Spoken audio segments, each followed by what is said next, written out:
Welcome back to our channel BCom वाले। तो आज की वीडियो में हम देखेंगे कि हमारे हरियाणा के कॉलेजेस में ऑनलाइन एडमिशन कैसे होगा। तो सबसे पहले आपने गूगल पे जाना है, आपने टाइप करना है DHE ऑनलाइन एडमिशन। तो सबसे पहला पोर्टल आ जाएगा आपका, आपने इसके ऊपर क्लिक करना है, ये कट कर देना आपने। अब इसके अंदर सबसे पहले आपको जो करंटली नोटिफिकेशंस दी हुई है वो आई हुई हैं इसके अंदर कि आपके फॉर्म फिलिंग की डेट्स क्या हैं। तो सबसे पहले आपका ऑनलाइन रजिस्ट्रेशन स्टार्ट हो चुका है 19 मई से, और ये आपका 9 जून तक चलेगा। एंड आपने एंड डेट दी हुई है इसके अंदर जो कि आपकी 10 है, वो OTP बेस्ड है। ऑनलाइन डॉक्यूमेंट्स वेरिफिकेशन की डेट्स है कि 21 मई से शुरू हो जाएगी, 15 जून तक चलेगी। कॉलेजेस की मेरिट लिस्ट कब आ जाएगी, फर्स्ट मेरिट राउंड की डेट्स दी हुई हैं आपको। एंड यहाँ पे सारा कुछ आपका प्रोसेस दिया हुआ है। तो second merit, third merit physical होगी। फिजिकली आपको कॉलेजेस में जाके एडमिशन कराना पड़ेगा। तो सबसे पहले अगर हम डॉक्यूमेंट्स की बात करें तो आपके पास आपके 10th की मार्कशीट, 12th की मार्कशीट, आपके आधार कार्ड, आपके पास फोटोग्राफ। अगर आप ST SC कैटेगरी के हैं तो आपकी जो डॉक्यूमेंट्स अलग से बनते हैं। अगर आपका ईयर के कोई गैप है, आपने 1 साल या 2 साल का गैप लिया हुआ है, तो उसके पर्टिकुलर डॉक्यूमेंट्स। तो वो प्रॉपर डॉक्यूमेंट्स की वीडियो हम दूसरे में बात करेंगे। यहाँ पे हम मेन देख रहे हैं कि हमने फॉर्म फिलअप करना कैसे है। तो सबसे पहले तो आपकी जो फीस है, जनरल कैटेगरी के लिए 100 रुपीज़ है एंड ST SC के लिए आपके 50 रुपीज़ है। तो सबसे पहले इसके अंदर अभी आपके फॉर्म फिलिंग की डेट्स चल रही हैं, आप अभी फिलअप कर सकते हो। लास्ट डेट आपकी 10th है, मतलब 9th है। 9th पे तो पूरा लास्ट मोमेंट हो जाता है। 9th से तो पहले से हम 7th 8th ही एवरेज रखेंगे। तो अगर आपको हरियाणा के कॉलेजेस में एडमिशन है, अभी आप अपना माइंड बना के तो उसको फॉर्म को फिलअप कर सकते हो। तो फॉर्म फिलअप आप जब नीचे जाओगे इसमें, यहाँ पे आपको पूरा प्रोसेस समझाया हुआ कि सबसे पहले आपका ऑनलाइन एडमिशन का प्रोसेस होगा। आपने ऑनलाइन रजिस्ट्रेशन करनी है, OTP बेस्ड रजिस्ट्रेशन होगी। फिर आपने फॉर्म फिलअप करना है, फिर ऑनलाइन वेरिफिकेशन होगी, कॉलेज वेरीफाई करेगा आपके डॉक्यूमेंट्स। फिर आपकी मेरिट लिस्ट निकलेगी, आपकी जो भी वेटेज आपकी अलग से जुड़ती है, आपकी जो परसेंटेज आई है, फीस पेमेंट हो जाएगी और एडमिशन कन्फर्मेशन हो जाएगा। तो इसके अंदर जो आप 100 रुपये फिलअप कर रहे हो ना, ये नॉन रिफंडेबल है। और एक और चीज़, अगर आपने फर्स्ट काउंसलिंग में अपना फॉर्म भरा और आपको सीट मिली थी, आपने नहीं ली, तो आप सेकंड काउंसलिंग में अप्लाई करोगे तो उसके लिए आपको एडिशनल 100 रुपीज़ देने हैं। आपका सेकंड मेरिट में नाम आया, आपने एडमिशन नहीं लिया, आपने थर्ड के लिए अप्लाई किया, तो थर्ड में आपको फिर से 100 रुपीज़ देने हैं। तो इससे अच्छा एक ही बार में आप उसको तैयार करो। जब आप इसको स्लाइड अप करोगे तो आपको लास्ट में ईमेल हेल्पलाइन दी हुई है और टोल फ्री नंबर दिया हुआ है। तो आप यहाँ पे अगर आपको कोई पर्सनल क्वायरी है, आप इनसे भी पूछ सकते हैं, आप कमेंट करके भी हमसे पूछ सकते हैं। तो ये पूरी साइट है इनकी। अब यहाँ पे सबसे पहले हम स्टूडेंट का रजिस्ट्रेशन करेंगे ताकि हम फॉर्म फिलअप कर सके। तो स्टूडेंट रजिस्ट्रेशन अभी आप देख सकते हैं सिर्फ अंडर ग्रेजुएट दिखा रहा है, क्योंकि अभी हमारा सिर्फ +2 का रिजल्ट आया है। +2 हरियाणा बोर्ड का भी आ चुका है, 10th का भी हरियाणा बोर्ड का आ चुका है, CBSE भी आ चुका है रिजल्ट, ICSE का सबसे पहले आ गया था। तो जितने भी हमारे बोर्ड्स के रिजल्ट हैं वो अंडर ग्रेजुएट के लिए अब अप्लीकेबल हो गए हैं।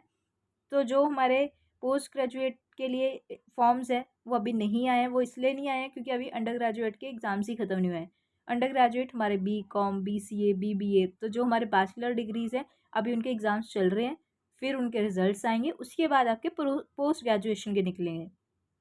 तो सबसे पहले आप स्टूडेंट रजिस्ट्रेशन करोगे अंडर ग्रेजुएट। तो ये फॉर्म आ गया आपका। सबसे पहले आपने आपका नाम लिखना है। आपका नाम आपने वो लिखना है जो आपके 10th के सर्टिफिकेट में है, क्योंकि क्या होता है बाद में जब आपकी वेरिफिकेशन वगैरह होती है तो उसके अंदर कहीं ना कहीं फिर डिस्क्रिपेंसीज आ जाती है, तो फिर वहाँ पे दिक्कत हो जाती है। फादर्स नेम भी पूरा, अगर आप कहीं पे पूरा लिख रहे हो तो पूरा लिखो, अगर आप सिर्फ एक वर्ड यूज़ कर रहे हो तो आप एक वर्ड लेके चलो। ईमेल एड्रेस ये बाद में एडिट नहीं होती, तो इसे ध्यान से करना। मोबाइल नंबर चेक करना अच्छे से।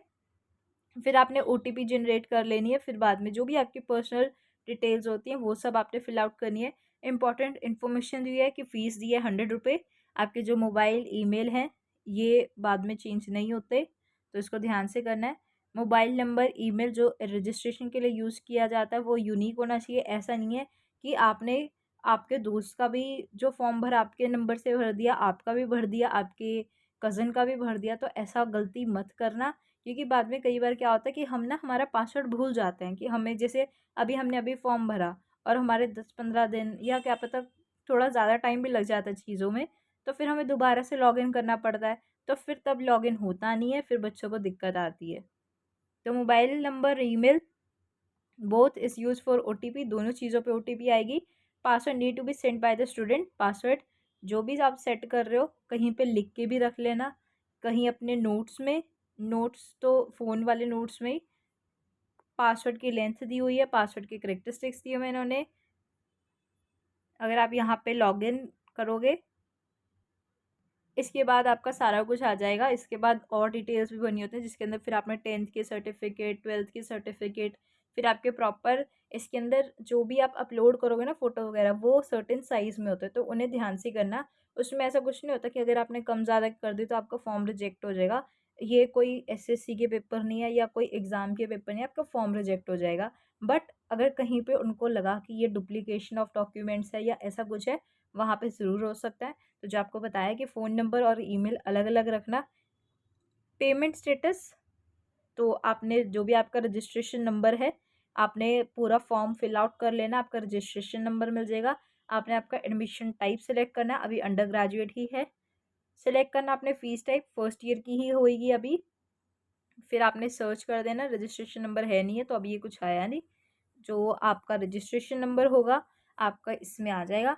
अगर आपको इसके बाद कोई डाउट्स हैं कि अभी हमने फॉर्म फिलअप कैसे करना है, तो आप कमेंट्स में ज़रूर पूछ सकते हैं। अगर आपको किसी और रिलेटेड डाउट है तो आप वो भी पूछ सकते हैं। अगर हमारी पंजाब यूनिवर्सिटी की हम बात करें, तो पंजाब यूनिवर्सिटी के भी अभी कुछ दिनों में आने ही वाले हैं। उन्होंने ऑफिशियल डेट्स अपनी अनाउंस कर दी है, but as such official date से 1-2 दिन पहले या 1-2 दिन बाद ही होता है।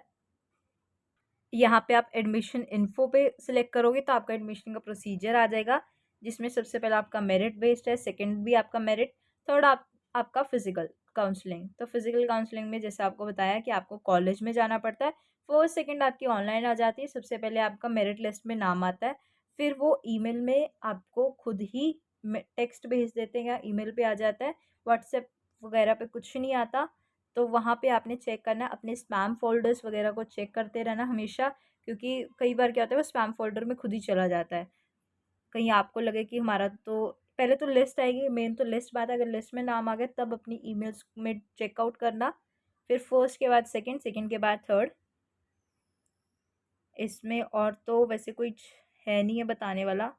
मेन फॉर्म फिलिंग है वो आपको खुद ही करनी पड़ेगी। थर्ड राउंड में भी ये लिखा है, वेटिंग लिस्ट निकल जाती है, उसके बाद आपको कॉलेजेस में जाना पड़ता है। अगर पर्टिकुलर कोई कॉलेज है, उनके कोई कट ऑफ है कि उन्होंने लास्ट इस कट ऑफ पे लिया है किसी बच्चे को, हम लेट कर लेते हैं कि हमारी कट ऑफ 102 है, तो 102 पे लास्ट बच्चे को लिया है, तो वो पूछेंगे कि 102 तक है। सबसे पहले वो चेकआउट करेंगे ऐसा कोई बच्चा है जो रह गया, जो पहले किसी और कॉलेज में था, मतलब क्योंकि first counselling, second counselling, third counselling में भी 2-3 हफ्तों का गैप आ जाता है।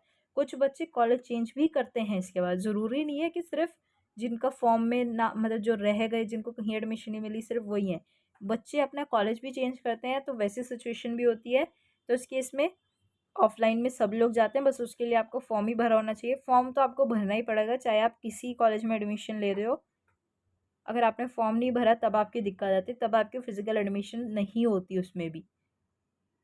तो कॉलेज ऑफर करेगा सीट, 102 पे पूछेगा, फिर वो 101 पे पूछेंगे। अब जैसे हमने पहले बात की थी, अगर आपने फर्स्ट मेरिट और सेकंड मेरिट में अपना नहीं किया, तो थर्ड मेरिट पे आपने दोबारा से आपकी फ़ीस देनी पड़ती है और दोबारा से आपका एक फ्रेश सीट आपको अलॉट होती है। तो ये एडेड सेल्फ फाइनेंसिंग कॉलेजेस है हरियाणा के अंदर। आपके एससी स्टूडेंट्स के लिए जो एडमिशन ले रहे हैं, तो उनके लिए ज़ीरो फीस है ऑनलाइन में। मतलब वो डिपेंड्स करेगी, अब इसके अंदर फैमिली इनकम चेक होती है, मतलब हर कैटेगरी के लिए अलग होता है। और जो फिजिकल काउंसलिंग होती है ना, उसके अंदर आपने कोई फॉर्म नहीं देना होता, कोई पैसा नहीं देना। इस केस में ऐसा मत सोचना कि कॉलेज के लिए जाना है तो अलग से पैसे देना, कोई पैसा नहीं देना होता। आपने एक बार दे दिया तो दे दिया। अब जैसे इन्होंने 9th पॉइंट में वही बात लिखी है कि फर्स्ट और सेकंड काउंसलिंग में किसी बच्चे ने एक कॉलेज को चूज़ किया था, बट मतलब यहाँ पे ये तो नहीं लिखेंगे ना कि उन्हें पसंद नहीं आया, जो भी था उनका पर्सनल रीज़न, तो फिर वो अपनी फिजिकल काउंसलिंग में एडमिशन ले सकते हैं। बाद में जो उसके दूसरे कॉलेज की जहाँ पे वो पहले लगा था फर्स्ट या सेकंड मेरिट से, तो वो उसका ऑटोमेटिकली कैंसिल हो जाता है। तो इतना ही है। अभी अंडर ग्रेजुएट के ही फॉर्म्स निकले हैं। जब हमारे पोस्ट ग्रेजुएट के निकलेंगे हम वहाँ पे उसकी भी बात करेंगे। तो सारा कुछ है। बाद में अगर आपको चेकआउट करना है तो आपने स्टूडेंट लॉगिन पे जाना है। बाद में आपने दोबारा से रजिस्ट्रेशन नहीं करनी है। तो बाद में आपका एडमिशन ईयर आप फर्स्ट ही डालोगे। आईडी पासवर्ड आपने ध्यान से करना है।